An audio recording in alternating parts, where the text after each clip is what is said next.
Right. Mic check 1, 2. Chris, I think we are live on the interweb. How you doing, man? Doing great. Doing great. Weather's Good, good. nice here. That always helps my mood. The weather is nice out. Yeah, it's beautiful. The vitamin D makes everything better. Oh, yeah, absolutely. So welcome everybody back. This is Music Merchant Money, weekly conversation my friend Chris Dene and I have about e-commerce. So this session we wanted to talk about Lego building blocks of e-commerce, the stuff that we're going to be talking about. We're going to deep dive in the monetizer training next month, but we just wanted to kind of set the field for that. What are the building blocks? How do they build on top of each other, kind of thing? So I'm really pumped to be here and talk about this with everybody today. So today we're talking about music merchant money, how you make it, how you grow it, and how the future of being an artist lies in being paid for the great experiences artists create, whether it's music in the studio, on stage, streaming, merch bundles, all those things are experiences, right? So that's what we're talking about today. And if we haven't met before, I'm John Pashada, one of the creators of Hacking Music, and where we help artists kind of make the shift between developing artists and deploying artists. And then we help deploying artists make the shift from deploying to dominating artists. So what that looks like in the wild is we help artists build a platform under their music, build predictable income, kind of get their training in their mind and their mindset right, and really help them get to their next first down. So I've had the extraordinary privilege in my career over the past, 20 years now, to serve artists, legacy artists, regional artists, filmmakers, brands, some of the largest music companies in Nashville and the world, really. We've had artists all over the world go through Hacking Music, and that's what we're talking about today. So real quick, Hacking Music is the byproduct from a lot of the stuff we've done in the past. Joint venture with Garth Brooks' company, producer, writer at Sony Tree, won some awards, an American Music Award, Song of the Year, Video of the Year nominations, supervised thousands of sync licenses. It's a byproduct from being heard on 23 singles, 15 that charted in the Billboard Top 10, 6 singles that reached number 1. It's a byproduct of raising $19 million for our portfolio companies. And one of my favorite things to do today is to work with artists and train them in what I call hacking music, aligning the 4 T's of talent, super important, training, super important, technology, super important, and team, the 4 teams. Aligning those things and getting them right is how a career happens. Talent, training, technology, and team. So, this is week 3 in Music Merchant Money, and we're going to hear from Chris in a little bit on the merch report. Chris keeps his ear to the ground, both on the live side of things and on the ecom merch side of things. So, Chris, do you what's going on in the merch world? Keeping your ear to the ground. Well, a lot of bands are going back out on the road now, with summer tours and stuff. A lot of shed tours will be happening as always. And, it brings up an interesting point that a lot of smaller level and independent bands just don't really kind of think about. A lot of indie artists, they play a lot of the same venues, either locally or regionally. Like let's just say, since we're in Nashville, you're a Nashville band, and you play like Louisville, Cincinnati, Atlanta, St. Louis, and so on, and you kind of cycle through those. And then, let's say once a quarter or something, you kind of go back to them. You don't want to be going to the same place all the time and where you're welcome. But a lot of times when bands do that, they don't really have new music out. They're kind of touring on the same album because, how long does it take you to put out an album? Usually a year or more, by the time, you write, record, mix and master 10 songs and press it up or whatever. Or even if you're releasing singles, you're not doing that on a weekly basis. But when you go back to these regions, if you don't have any new music, what do you have to offer? That's one of the reasons why merch is so important, because you can easily have new merchandise, whether it's a new design on a t-shirt or just something you didn't have before. Maybe you didn't have hats and bandanas before. Now you bring those in. And so that way you're still able to capitalize on playing to the same audience, but not offering them the same thing you did last time. Yeah, maybe the music might be the same, the show might be the same. You can always mix up the show, but most time, if you're an original band, you're doing the same songs. So, merch is definitely a way that you can, boost your income heavily, because, the club might be paying you the same thing they did last time, maybe a little more if you're lucky. But either way, having some new merch is really going to kind of up the ante there. That's kind of funny that you bring that up today, because that, like, when we're talking about the one mistake that most artists make that is super fixable, that's actually one of the things that I wanted to hit on, and that's the single product problem. Right? It's like if you say you like clothes from Express, and every time you go in there, they have the same damn shirt, right?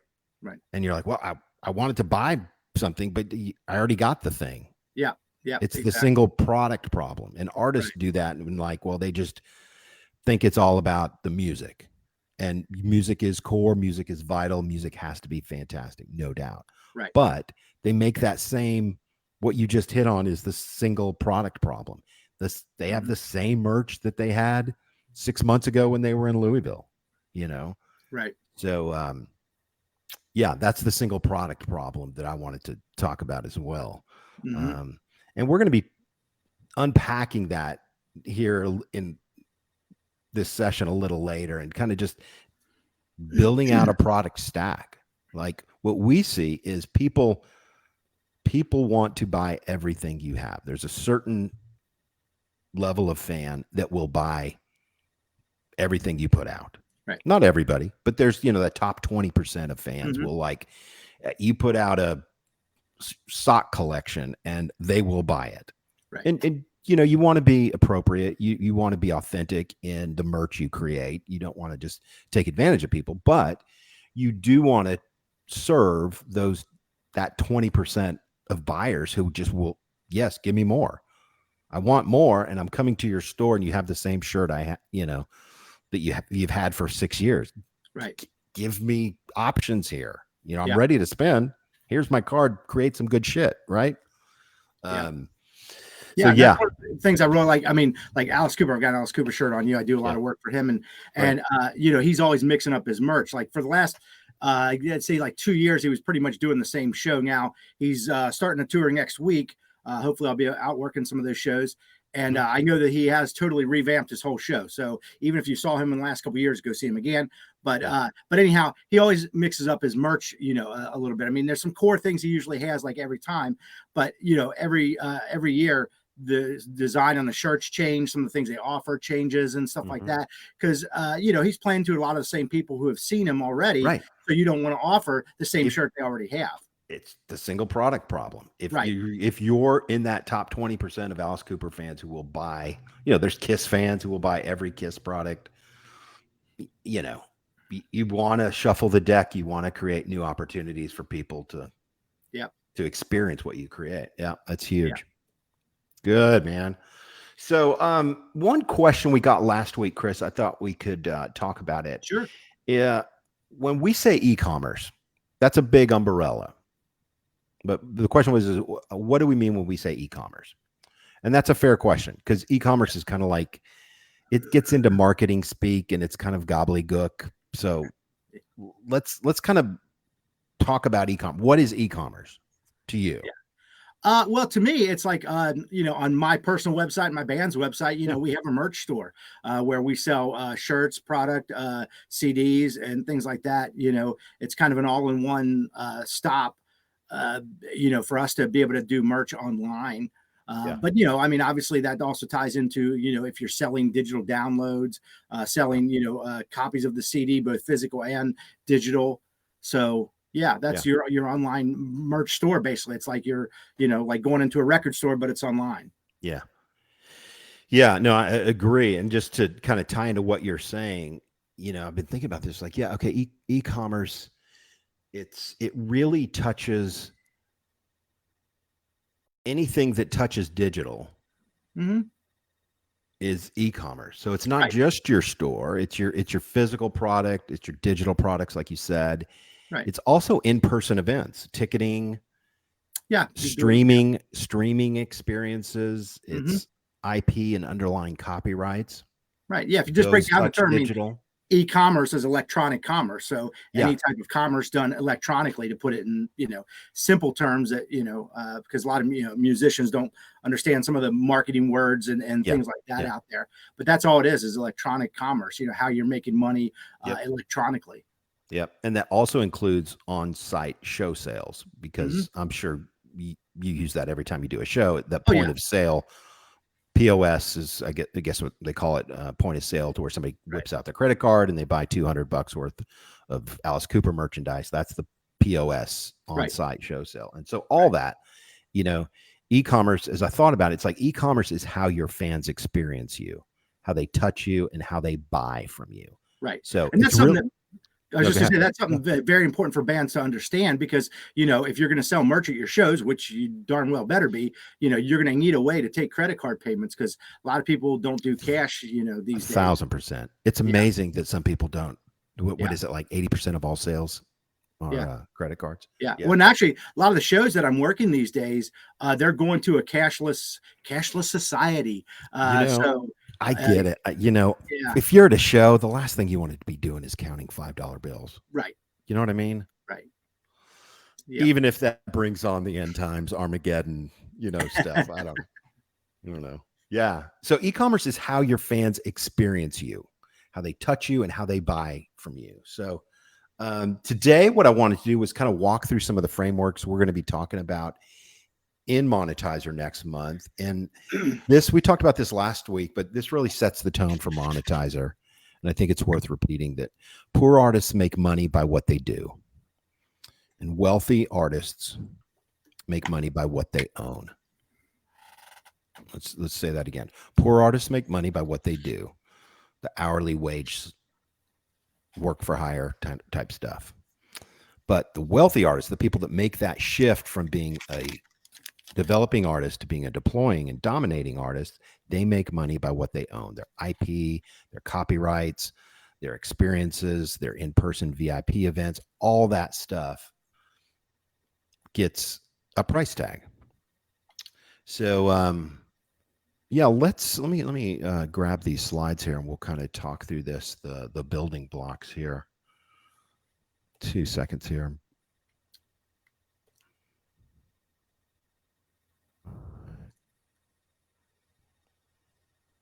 Chris, can you see that? Yeah. There it is.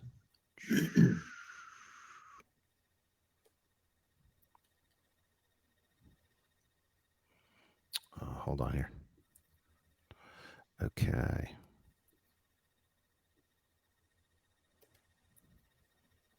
Yeah. So, hold on here. I thought it would be helpful to just talk about the three gears of that all artists kind of navigate through. Um, so the first gear is the developing gear, right? This is like the first 3 to 5 years of a artist's career. They're super focused on their music, kind of figuring out their show, maybe doing their first record or two, but they're primarily focused on their talent. Um, and this is the developing gear that all of us went through. You can't skip it. You need to pay attention to it and do it well, right? Um, Gear number 2 is the deploying artist gear, right? They've graduated out of the developing gear and now they're driving revenue. Maybe they've got 3 or 4 products on their store. They're touring regionally. They've figured out some stuff. Maybe they've got a momager or a manager kind of cheerleading for them, and they've got a small team together. Um, they're not, firing on all cylinders, but they've figured out some stuff. So that's the second gear, is the deploying gear. And the third gear is the dominating gear. This is really expanding out of deploying and expanding the team, co-ventures, joint ventures, partnering with labels and brand partners, and really expanding your reach globally. So I think it's important as you think, as we're talking about e-commerce and really career development, you want to be where you are, right? If you're a developing artist, you need to be there, right? Don't try to, think your shit don't stink and you're going to be a headliner artist, in the next 6 months. You have to be that developing artist. Um, so we really want to kind of address e-commerce appropriately for each of these gears here. Chris, how does this, how have you seen this to be true in your space? Oh yeah, absolutely, absolutely. Because I mean, there's some things that when you're just starting out, I mean, from a merch standpoint, you should still have merch, but you may not be able to have all the things maybe you want or should have, either because of lack of resources, or maybe you just don't have the popularity yet where you're going to be able to sell 3 different shirt designs to the Yeah. same person or something. Yeah. So, when you get to that dominating phase, like, the major acts and stuff, they can do that. They'll have someone who will come up and buy 3 different, shirts in one shot. So, Yeah. Yeah. And you need to be smart, and you need to kind of, be confident in your own skin to be like, okay, a deploying artist, e-commerce, this type of e-commerce makes sense. We're not Garth Brooks, we're not Taylor Swift, but we are, kind of that mid-tier touring artist level. So, and this is, as we think about the 4 corners of an artist's career, I thought it might be helpful to talk about this. Like, okay, there's the talent corner of a career, super important. You cannot skip this step, right? The second corner of an artist's career is their training. In the old days, some people used to go to universities and college for this. Now there's so much information available. We do this every week with artists in the hacking music community. And these are kind of, you have to go in order, right? You can't just go to training unless you paid attention and developed your talent, right? And then the third corner of the career is technology. Once you've gotten your house in order talent-wise and expanded that in your training, in your mindset, and how you understand business models and how you manage projects, then you get to graduate into the technology gear, right? And that's kind of what we're going to be talking about today in the e-commerce and the monetizer part of it. And then lastly is the team. Once you've been super fortunate to go through each of these: talent, training, technology, and team, then a team appears, because you've got your house in order. You've got all the moving parts in place, and you really don't have any gaps. Then manager shows up. Then the booking agent shows up. Then if you choose to go the label path, a label may appear, right?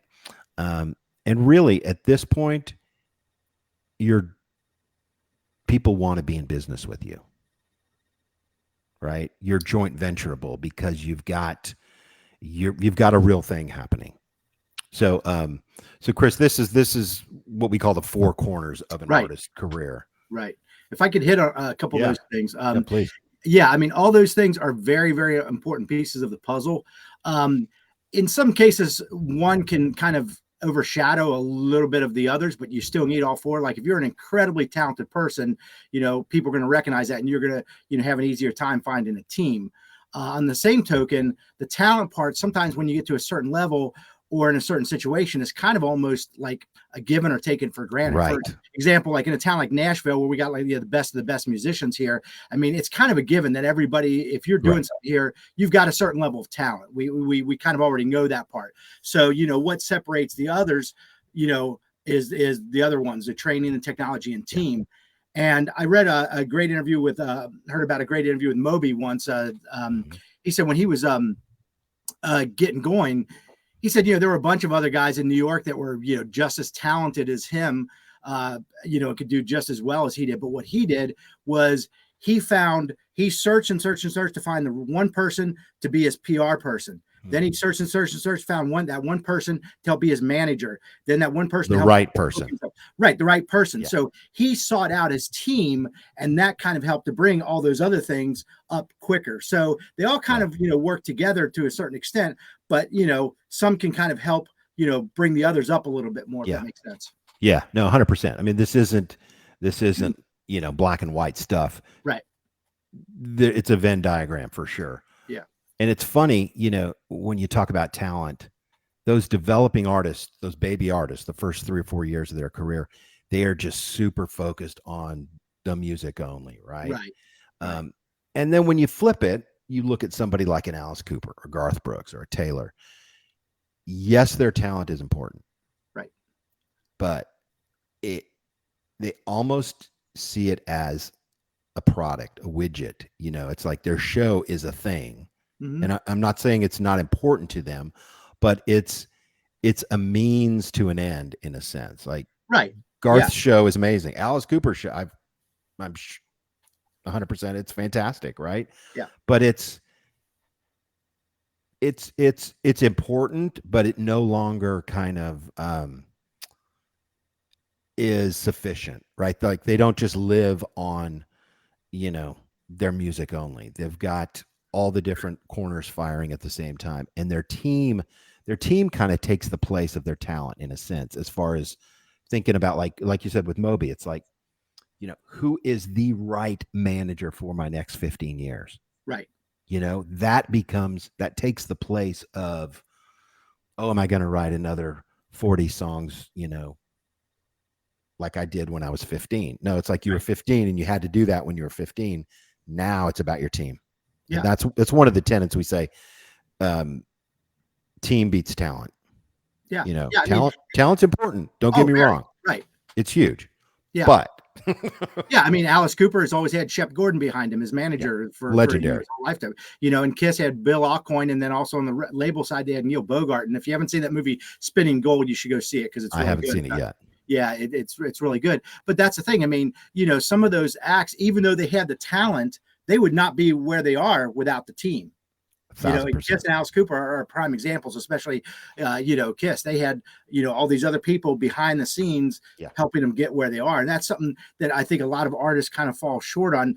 They either want the team too soon, where they're just lazy and they want everybody to do everything else for them, and they're not bringing anything to the table, or they get to the point where they think because they're the artist, they know best and they, just want to, handle everything themselves.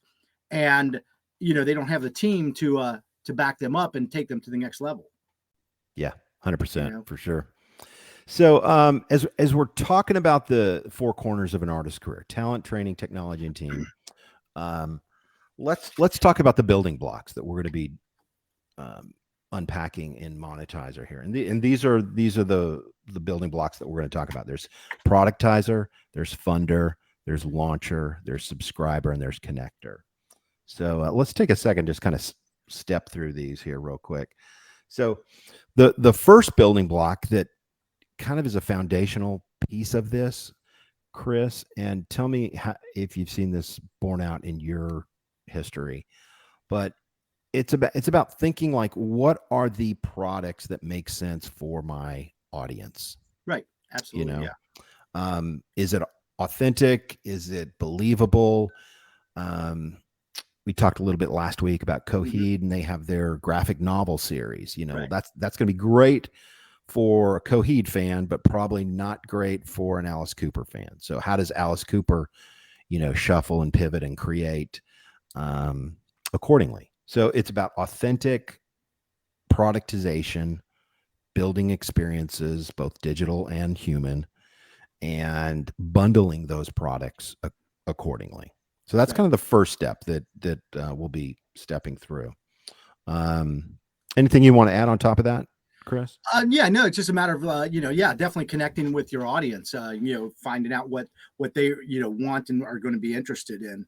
And, like I always say is that, most time your fans of your music are basically people just like you. You like your music, and that's why you create a certain way, and that usually will connect with people who are very similar to yourself. Yeah. 100%. And one of the things that we'll be stepping through in Monetizer is price points. So, having that easy peasy $9 product, having the $19 product, 29, 39, 49, 79, 99, 149, having the tiers there to where the super fans can buy everything and the kid who just scrapped $20 together can buy something, Yep. right? Yep. So that's productizing. We're going to do a whole training module on productization and building experiences.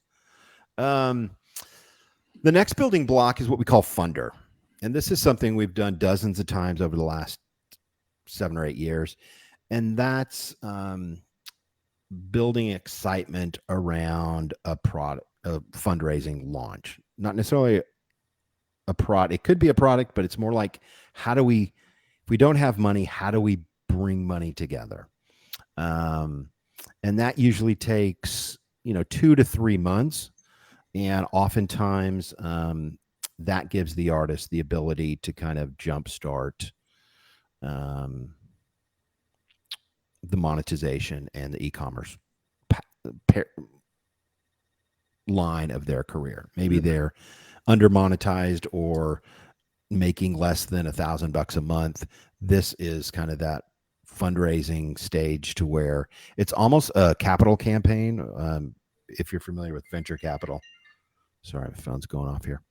And we've been fortunate to have raised almost $20 million for our companies. And it's a similar approach, right? You get people that are excited about what you're doing and you give them the opportunity to support what you're doing. Yep. So, Chris, have you been a part of any fundraising? Actually, yeah, I have. That's Events kind like of how that? I financed my second album. Was a little mini fundraising campaign way before you were really able to do it online. I just had to reach out to friends, but it's kind of the same concept. But yeah, I mean, nowadays, I mean, a lot of artists are trying to, if they don't have a home recording studio or something, they're trying to come up with funds to go record a new album and stuff. So yeah, there's definitely ways to go about doing that. We'll talk about. Yeah, definitely. Good. So that's Funder, and Funder kind of sits on top of Productizer, right? So it's one builds on the other. Launcher is a pre-launch campaign that we're going to be talking about. That. Good night, people. I have to shut off my. Is similar to Funder, but it's more geared towards single products, and it's a choreography we put together that's a combination of live streaming and just giving people stuff for free. You may have heard about left, right punch, Gary V, where you give, and then you ask on the third attempt. But you give people left hook, right jab. So you're giving people something free from what you're creating. And it creates a tremendous amount of goodwill. It creates a tremendous amount of excitement around what you're doing. And it just connects eyeballs, whether you're on Instagram, Facebook, Zoom, whatever streaming platform you use. It just kind of sets the stage in an environment that is exciting, authentic, and believable. So that's Launcher. And building on top of Launcher, we're going to be talking about Subscriber. And this is something we've done over the past couple years, very much based on the Netflix model or the Amazon Prime model, to where every month or every quarter they get a product, right? This kind of gets around the single product problem where it's just, hey, here's my music. Well, it's like, well, I bought your damn music. Now I want to buy something else, right. So every quarter they get thing one. It could be a t-shirt, it could be a bundle, it could be a sheet music, whatever it is that works for you and your brand. They're getting it every month or every quarter. And we've seen just a tremendous amount. The response has been amazing for Subscriber products, whether it's monthly or quarterly. Um, Again, it really shows that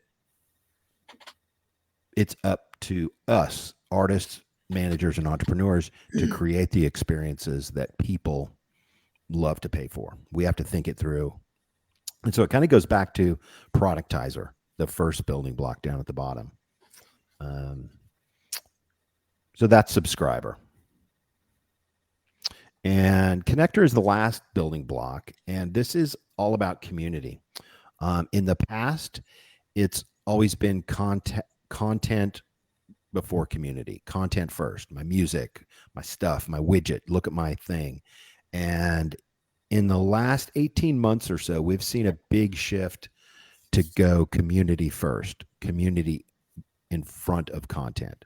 The community is the experience of, those 200 people who are your top percentage of fans. They want to be in your universe. So we've created a community product that people can engage with the artists they care most about. That could look like a monthly live stream. It could look like a private Q&A. It could take a lot of different forms, but it's community before content. Yes, content's important, and it follows and shows up. Music is still important, but it's community first. And one thing that really has blown us away is the price point that people are willing to pay to be in community with their artists. So those are the 5 building blocks that we're going to be talking through and kind of giving some case studies on, and going to be workshopping in Monetizer. Chris, have you had any observations on the community product Yeah, side of things? Yeah, I mean, there's definitely ways to to monetize it, but if you think about it, I mean, most artists, whether you realize it, you're kind of starting to do that anyway. If you have a Facebook music page, in addition to like your personal profile, I mean, that's kind of what you're doing. You're building a community, but there's definitely ways that we'll talk about in Monetizer where you can monetize your community. Sure. Facebook is great for that, for the free stuff, right? But you want to have a velvet rope of, hey, yep, if you love this, come over here for $49 a month. We're going to be doing a ton of more. If you like the Facebook free stuff, you're going to freak out when you get in the connector community. Yep. So, yeah. And I should say too that, this, what we're talking about may not be for everybody, but it may be perfect for some artists who have kind of got their talent, their house in order, and now want to expand and really deploy and dominate in the 2 other gears. So I would like to, if you're listening on the live stream here, I'd like to extend an invitation into a conversation, a special training conversation that we have. Is it all right if Chris and I share for a couple minutes on Monetizer? Is that okay? If so, you could drop a yes in the chat if that's all right. And Chris and I will talk a little bit about Monetizer. Great. Awesome. So Chris, we've got Monetizer coming up in a couple weeks, right? Yep. Yeah. So Chris, share a little bit about what we're going to be talking about here. Well, I mean, we'll definitely go into specific details and give you guys game plans for, some things we just hit on there, all those different tiers and, how to implement it instead of it just talking about, a cool concept. I'll give you, especially from the merch standpoint, specific things where, you're definitely going to see an increase in your revenue with the merch that, you can offer, and different ways you can go about that, specific things as far as like taking payments and just the nitty gritty of how it all works. It's easy to just say, well, just, sell some merch, but how do you really go about doing that? How do you know what's going to sell? How do you know what sizes to work, what colors, things like that? So we're going to go into a lot of detail on that. And I've got, points on all those things that John just hit on, from the productizer all the way up to connector, as far as specific things you can do that will definitely, help you, again, boost your revenue. So especially if you're like an artist that's, finally now starting to, play out and do some out of town shows, especially, and trying to get the ball rolling, this would be ideal if you're in that situation. Yeah, 100%. So in a paragraph, here's just a little explainer on Monetizer. Is a 7-session activation training that is starting up on May 3rd. And unlike any other training, Monetizer does not have hypothetical theory or clever presentations. Rather, it's made up of stuff that works in the real world. Yep. These are proven revenue building blocks, hands-on workshops that allow you to work collaboratively with other artists and Chris and myself, and basically try out what you learn. So if at any point you're like, wow, this actually makes a lot of sense, this is proven material, Chris and I just aren't making stuff up to make ourselves sound smarter. We actually use this in our own business. We have this in our business and our artists' businesses. So if at any point you're like, well, yeah, I'd like to explore kind of how that would look for myself, there should be a link underneath in the live stream. You can feel free to reach out to Chris and I, and we can talk to you more about that. And I thought it would be helpful to kind of step through Monetizer as far as 3 options. So this is the Monetizer Live is the 7-session training that we're going to be going through. Chris and I are going to be leading it. It's going to be training sessions every week. And we're going to be unpacking what we use in our businesses and our artist businesses. And that's great for people who are like, take it and go. They can take it and run with it and implement it on their own. Maybe they've got a team of 2 or 3 people and they can like get it and go, right? And that's awesome. But there's also kind of a hold on.